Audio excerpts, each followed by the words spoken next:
Good morning.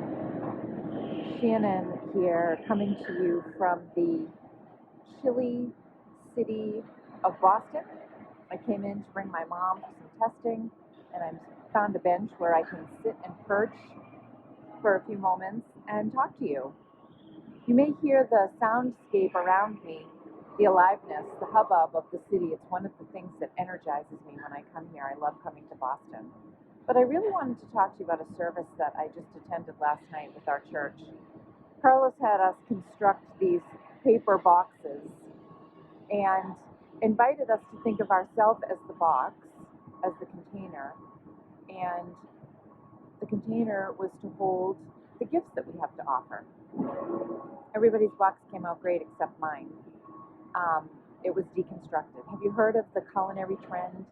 Deconstructed tacos or deconstructed s'mores, where you get a plate of stuff that is normally put together to make the taco or to make the s'more, but it's all taken apart. Still delicious, it just doesn't look like it normally would or like what you would expect. So I had a deconstructed paper box, and it still was a container that could hold my gifts. And I thought about how I'm actually feeling pretty deconstructed myself these days, yesterday in particular, so no mistake that my box came out that way. It's okay to be deconstructed, and I'll tell you what helps put me back together again is our church's offerings right now. I pretty much attend almost every single thing that we offer. And I will tell you beyond the shadow of a doubt, all of the offerings have provided a really soft, wonderful, loving, accepting place for me to land in these very unpredictable, topsy-turvy days. Some days are really, really hard. We laughed so hard the other day in coffee break that we had tears streaming down our faces. I show up some morning prayer thinking, I really don't want to be there. How am I going to get through this? And by the end of it, my heart is so full and put back together again, sounding similar to this construction crew that's right across the street from me on the corner of this main road. I kind of put myself back together again. The deconstructed parts become whole.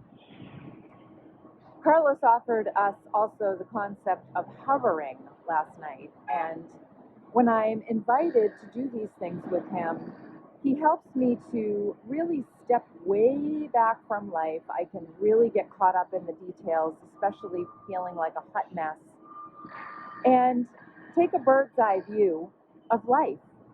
This morning, I've walked around the city. I enjoyed a delicious, indulgent, warm latte. I've heard the birds singing. I see the hubbub. I'm watching the healthcare workers rush to their jobs as I'm here in the hospital district realizing what they're facing.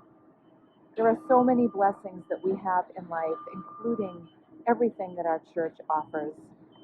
You've heard some great videos as of late regarding our stewardship campaign. I'm getting real with you. We can't offer these services without you. Even though the physical plant may be closed, our church is still so alive and vibrant and buzzing with energy, much like this city this morning.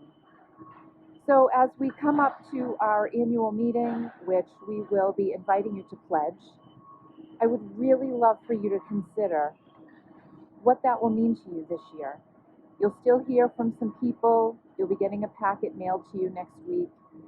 Really think about how this church has touched you, especially since we haven't been in each other's physical presence. I feel more connected to this church now than ever. I invite you to come, join me, please. Come to a morning prayer, Mondays and Wednesdays at 7:30. I won't miss it. Come to a coffee break, Tuesdays and Thursdays at 1 p.m. We have a blast. It's very casual. We laugh, we talk. Wednesday night prayer service at 7 p.m. It's wonderful. All of the things we have going on truly help put me back together again. I wish you all a wonderful day, making presence and making space for you to be just as you are. Much love to all of you.